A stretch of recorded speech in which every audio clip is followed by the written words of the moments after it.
Hi, I'm Tab Pig with Vettec, and you're watching 2 Minutes with Tab.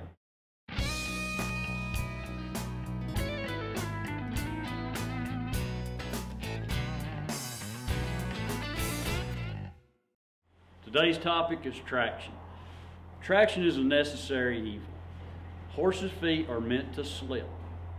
If they don't slip, you can cause a lot of damage up the back of the leg.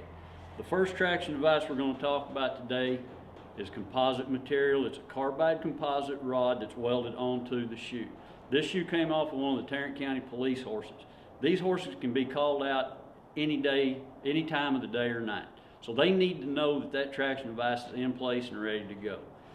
This is a good traction device for those horses, but just because you're on a trail or you ride sometimes on a road, this can be a lot of traction for that 30 or 45-minute ride that you're going to take once or twice a month.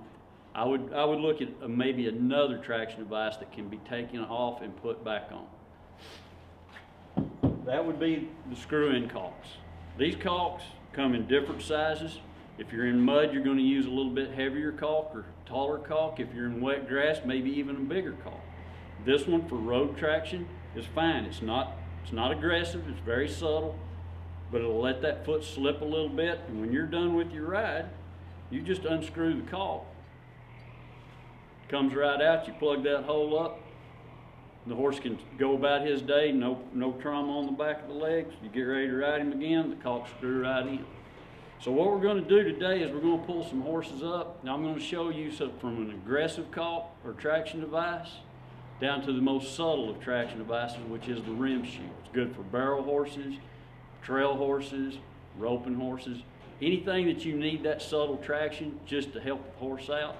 That's where that rim shoe is going to come in. I'm going to go over the different rim shoes out there. What I'm going to show you now is screw-in caulks. It's a real simple application to do. These shoes are pre-drilled and pre-tapped, so these caulks are going to go right in. The first caulk I'm going to put in is what I would use on a 3-day event horse. It's going in wet ground, a lot of wet grass. They're going to need a lot of traction on their cross country or the roads and track. You can see that's a lot of caulk out there, but keep in mind they're out in soft ground and grass, and when they take their jumps, they've got a lot of slip coming off that jump. This is one that I would probably use on a road. You know, if you want to go out and ride an hour or so and you're going to be crossing some pavement, this is probably the one I would use. It's subtle, gives a little slip, but it'll cut back on the amount of slip that horse is going to get when you get on that hard ground or pavement. Once the ride's done, get home, just unscrew them, put them back in your tack box. Now the horse is a normal horse. He's going to slip. He's not going to have all that traction with him all the time. Now what we'll do is we'll pull up one of the horses that they use here on the ranch. It's cutting horse by trade, but they use it to gather cattle, and they've got what we call a rim shoe on there, and that's probably my most preferred shoe for traction devices. The rim shoe in England is called a concave shoe. Here, simply a rim. The dirt that fills these rims up, that dirt on dirt traction is probably as good a traction as you're going to get out of anything.